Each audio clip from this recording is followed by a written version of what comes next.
new report, which has been lauded and praised up and down the fundraising world as some kind of breakthrough idea.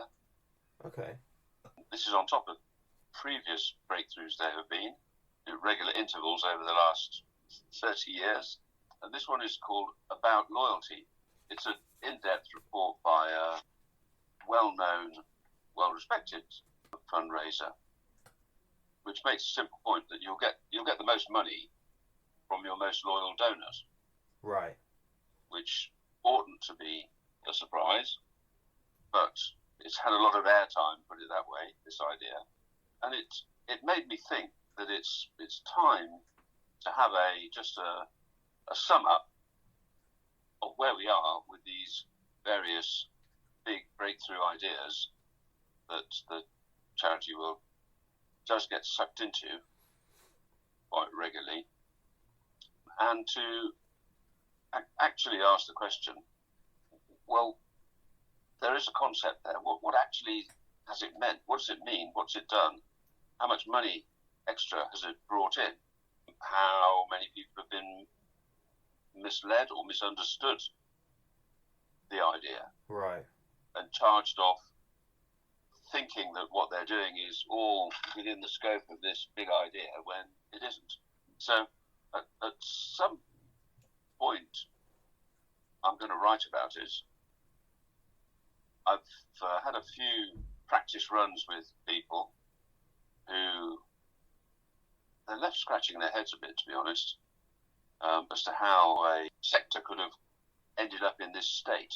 This would be in the nature of, have we all been misled, into a whole world of thinking that does not raise any more money, never had a hope of raising any more money, but sounds good. That's one of those age-old, when you look back on 5 years later on something and give it the attention that it never got at the time, and like, how didn't it get the attention? Yeah. 2016, a big report came out by the biggest of the fundraising think tanks in the charity world. And think tank is called Rogare, and Rogare is just Latin for to ask or to inquire. And the report is in 4 parts. It's big, 4 volumes. It's big. All the background information, investigations, and covers fundraising in the US and the UK. Relationship fundraising. Where do we go from here? It's taking pause in 2016 to assess the effect of an idea that was launched in 1992. Okay, yeah. And the idea is a simple one, that you'll raise more money long term if you put more work into building a relationship with your donors than if you just constantly, in a transactional way, ask them for money. Okay, yeah. So it's making the case for a wider range of communications that really connect with donors, bring them into a closer relationship, and off the back of that, they'll give more. Yeah. Long term, may not be immediately. So that's why the question, where do we go from here? And why the report was done to assess what has this big idea done for fundraising. And it is, without question, the most influential big idea there's been for a long time. I'm really interested to see which way it goes. So it's a very nice idea, a convenient idea that if you just be nice to donors and feed them with what they need by way of information and so forth, in the end, they'll like you more, and because they like you more, they'll give more. Yeah. So you have an equation there like more equals give more. Yep, I like that. Let's write that down. Like more equals give more. That's the premise. Basic thesis of it. Yep. Without distinction as to what level of money you're asking for, because obviously if you're dealing with donors who send small amounts, you're dealing with a very large number of people. If you think of a typical customer pyramid, all the smaller paying customers are the biggest segment, and the biggest buyers are the smallest segment. Yeah, makes sense. And so is it with fundraising.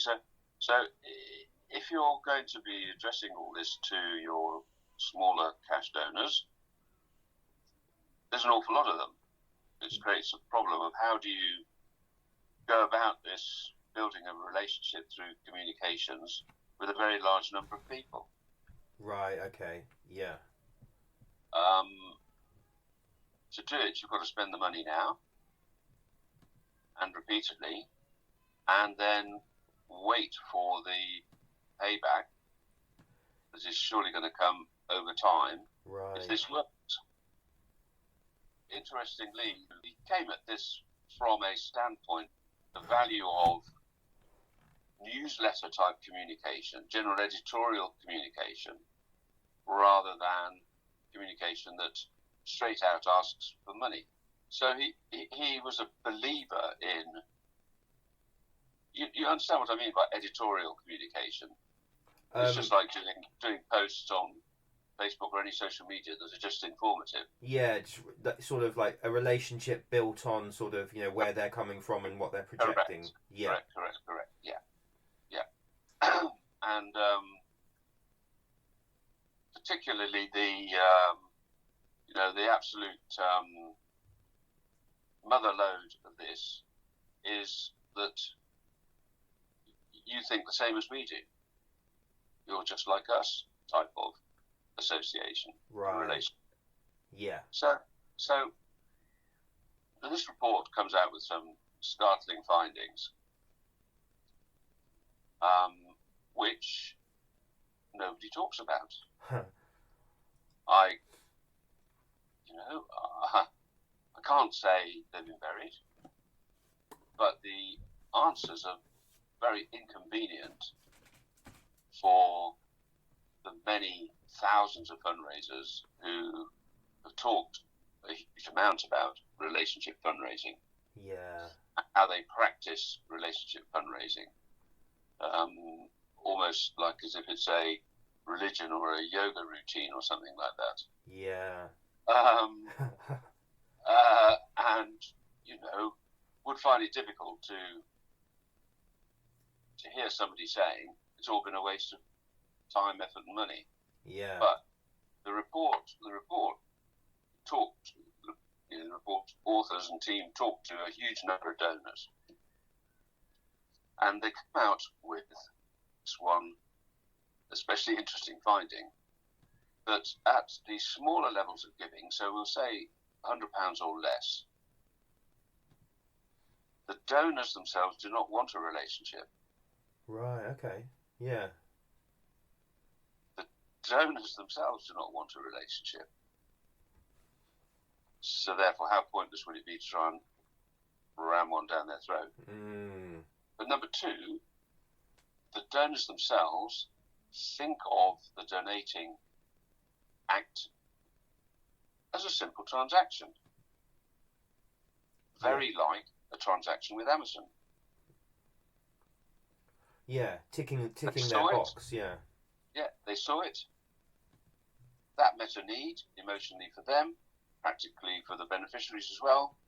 They sent the money. That's all it means. It does not mean we are now in love or in a relationship or anything more than that. And they will exercise complete freedom the next time as to whether they give again to that organisation or just somebody else may get their money. Sure. So I'm just going to read you here. This is a key bit from this report. It would be completely understandable and correct to secure a large donation from an individual donor, a wealthy person, say, would need a very strong, trusting relationship before any money is going to pass hands. Right. Absolutely a relationship required there. For corporate support, there's going to be very public everywhere. There's going to be, comms and banners and every kind of thing about the corporate sponsor. Absolutely a relationship, very strong one, is going to be needed there. Now, the report says, in other donor markets, notably the markets for cash and monthly giving, there is little evidence that the criteria for high involvement would be met. These contexts have little in common with those where the development of relationships would be either desirable or achievable. Yeah. So now there's another report, it's actually in the form of a book, called The Digital Fundraising Blueprint, by a person who's hugely experienced, US and here, from the earliest days, in building digital comms for charities. So, in the chapter on social media, he says, just a quick tip. Fundraising should not be the main goal of your social media plan. If the reason your non-profit is active in social media is strictly to raise money, then you will waste a lot of resources chasing that rainbow with little to show for it. Right. Okay. Your main goal of social media should be to build relationships with your donors and potential donors. Yeah. And social media is exactly that. It's for relationship building. So we've got now these two documents.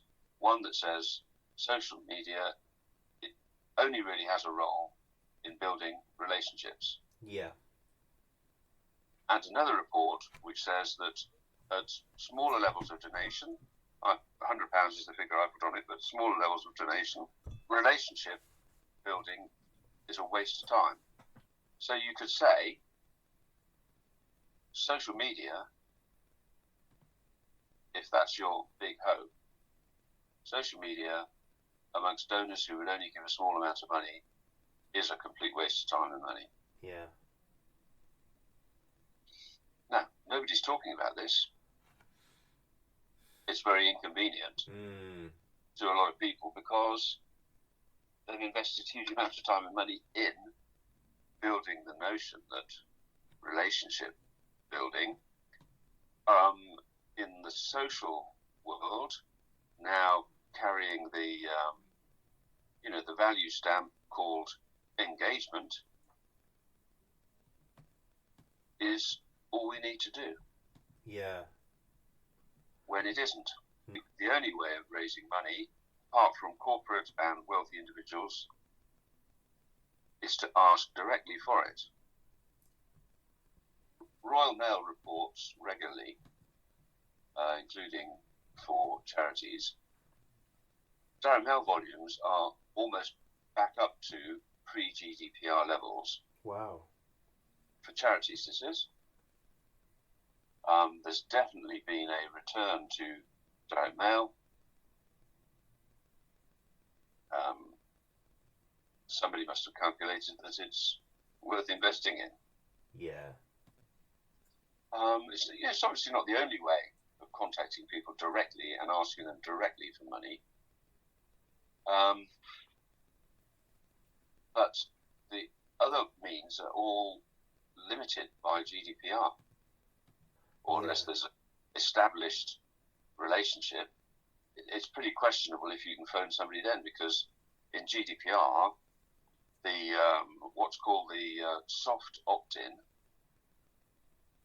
right, whereby commercial companies, if you bought something from them online, say, gives a soft opt-in to phone them and anything else. But charities are excluded from soft opt-in. So you more or less got to get direct permission to phone somebody. You can't phone them and ask them for permission. can't send any digital comms, emails, or anything directly to people who haven't explicitly consented. Right.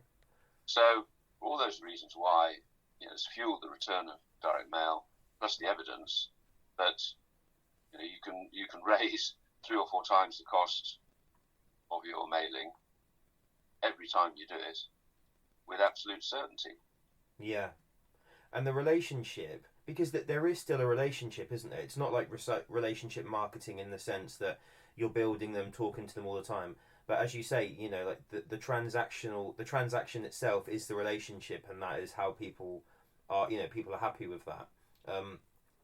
This is a very complicated thing, because you can easily jump to assumptions like that there must be something propelling it. But a while back there was a survey on why people signed direct debits to support a charity, because there was a time it was called committed giving. There was an assumption that if somebody moved from the odd sporadic cash donation to direct debit, they must be a committed donor. Right. Okay. A higher level of commitment. Until they surveyed why people signed direct debits, and the reason was they just wanted to avoid the hassle of writing a check or using some other method. It was purely that, nothing to do with their regard for the charity or anything. Yeah. So it's easy to make assumptions that this must have happened because, when behind it there was different reasons. What to me has remained I would say a cast iron rule is, if you send a newsletter to somebody and explain what all the problem is and so forth, and then hope they're going to send some money because they've read about it, you find nobody does. Right. God, yeah. You send them the same story in a properly written appeal letter that asks for money in the right way. The money comes flooding in. The donor has exactly the same understanding of the issue, what role their money is going to play, and everything. But the medium is completely different. God, the assumption is really dangerous, isn't it? Yeah. Yeah. Well, it's a rule in salesmanship. Can we say salespersonship? As old as the hills, that telling is not selling. Right. You don't get the sale unless you ask for the order. The person might be fascinated with whatever it is you have on offer. Yeah. But unless you also inject the sales element to close the order, you won't get the order. Yeah. That's what relationship marketing at this level seems to be missing then. Well, people think, if I tell them about this in a post on social media, surely they're going to jump to a donate button or something, but it doesn't happen. Yeah. That's really interesting, because whenever I'm talking to you, I'm always reminded that my dad, has been giving to, I think something like RSPCC, probably 30 years, and he doesn't want any relationship, and sometimes they do call him up and ask for more, and it does he does get annoyed at being asked for more. However, he still hasn't cancelled, so it's sort of like they still get the sum, but it doesn't hurt to ask, even though it does annoy him. He'll forget about it. Yeah. Well, you could ask him. It'd be very interesting what he said about, does he feel he's in a deep, meaningful relationship with that outfit? He just wants to help, whatever it is. Yeah, I think he sort of sees it, like he'll save some money, he'll invest some money, and he'll give some money to charity. It's just the way he sort of visualizes his finances, and it's nothing more, nothing less. Yes. Well, people know, or they have enough information. Yeah. About that, but they need the sales effort to get the person to put yours at the top of the pile, because they've said, well, they need it now. We've got to have this thing built before winter sets in. So they've got to have the money now. No good in 3 months' time. It's 3 feet deep in snow and the horse is shivering. Yeah. You see, so it's the actual explanation of the need, that the horses will be outside in horrendous weather, was one sentence at most. Right, sure, yeah. So, but that's no different to selling of every sort. If you see a good website, there's act now buttons and buy now buttons and find out more buttons all over the place. Yeah. It's conversion optimization, basically, in a sense. Absolutely. Absolutely. One of the best letters in fact, we should use it again. One of the best letters I ever wrote for fundraising started off, in a moment I'm going to ask you for a surprising amount of money. Okay, yeah. But before I do, so you've already primed them. Yeah. They're reading everything in the context of handing over money. And they know that they're going to be asked any minute now. All the media, TV, everything is awash with information about people's needs. Isn't it? Yeah, definitely. You get desensitized to it. All sorts. Unless somebody asks somebody else directly for money, nobody will give. Yeah. However much education there is out there. No, so true.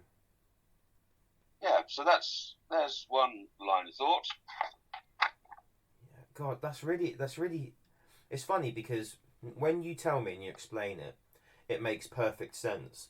But still, I really can see why people fall into the trap of the relationship marketing and telling them the story, because when the adverts come on TV at certain times of the year, etc., they hit you hard, and people are drawn to feeling that feeling, and this is so terrible, oh my gosh, and maybe they'll have conversations about it, with their people in the house or friends or maybe someone on the phone, but then they won't donate. They'll just feel the guilt or the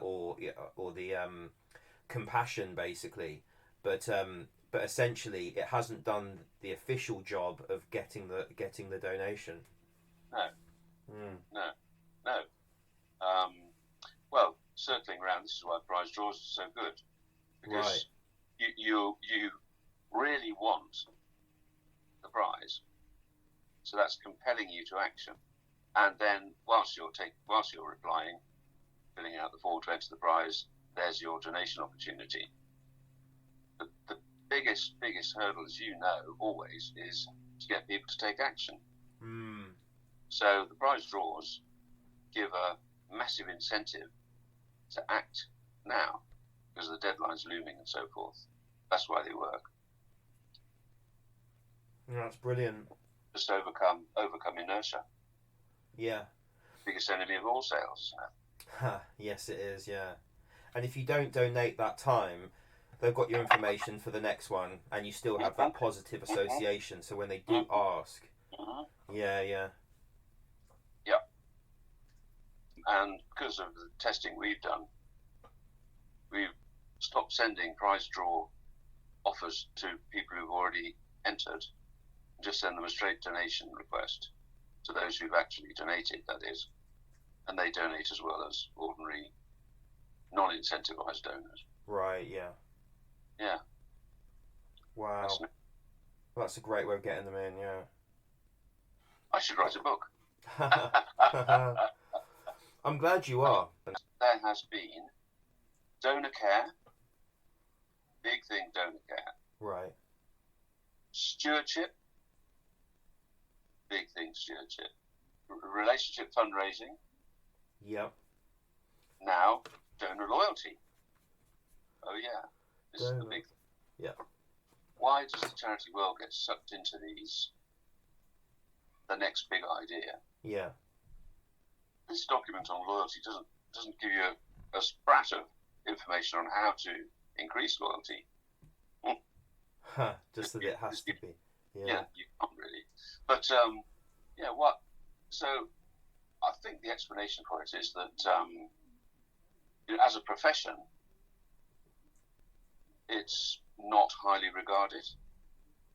If you were at a cocktail do that had successful business people in it and all sorts, you said you work for such as a fundraiser, you'd have a lot of sympathy, but not much more. Because people don't think of it as a serious profession.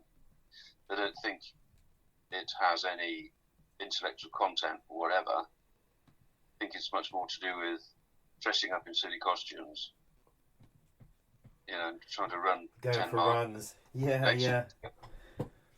God, and as you said before, that's one of the least efficient ways of doing it. Yeah.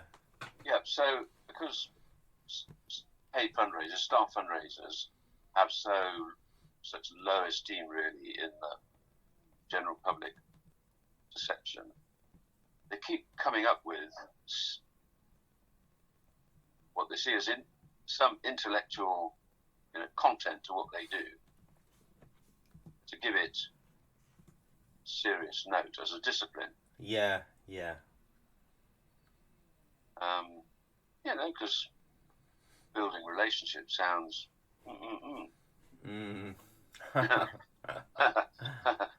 When, bless them, to be fair, there are a lot of women in fundraising who choose this for all sorts of reasons who are brilliant. Yeah. Get the top jobs and all of that. The blokes generally are mostly wet. Right. And so they're just suckers for the next idea around which they can wrap some kind of intellectual rigor or whatever. And it's just sort of weird. It's like buzzword salad, isn't it? Yes. Yeah. That's a great explanation. I'm going to steal that off you. Yeah, go for it. No, it definitely. Yeah, it's so much. There's so much fluff, and people they'll work harder to try and prove or fluff up their fluff rather than just accepting it and going in the correct direction, aren't they? Yeah. But anyway, maybe that's a good thing because